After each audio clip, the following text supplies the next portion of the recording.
please do that. Why do diocesan priests take a vow of chastity and not celibacy? No, they don't. They take a vow of celibacy. And then it says, what's the difference? All right.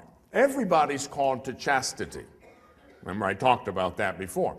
Priests and religious profess vows or promises of, in the case of women, perfect chastity in consecrated virginity, or in the case of men, celibacy. Okay? So celibacy is no sexual activity of any kind. No, can't do it. Now, are there exceptions? Well, there are married priests. You know, there are married priests in the Eastern rites, and some of them now in the Roman rite too.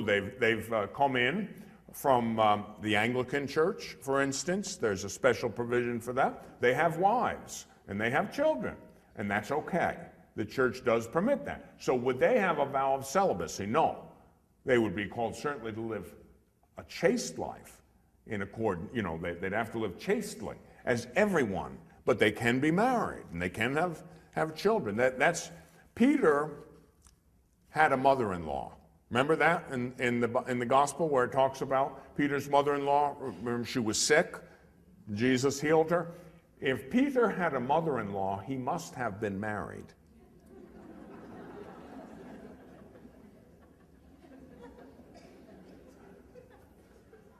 There are many other questions you can bring in at this point.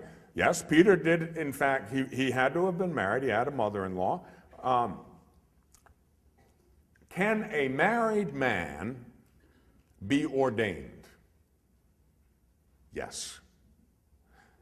Can an ordained man be allowed to marry? No. There's a technical distinction, and it traces back all the way to the apostles in the beginning. Some of them were married and were ordained. After, however, they were never permitted to marry, even in the Eastern rites. They do ordain married men in some of the Eastern rites. But after a person's ordained, they don't let him get married. Okay? There is and it's biblical. They trace it back to the apostles, and Peter's mother-in-law has something to do with that, I think.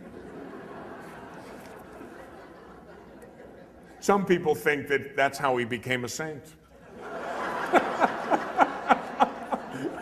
No, I made that up. You see, you too can become a saint. And you've been wondering why your mother-in-law has been torturing you all. She just wants you to be a saint, that's all.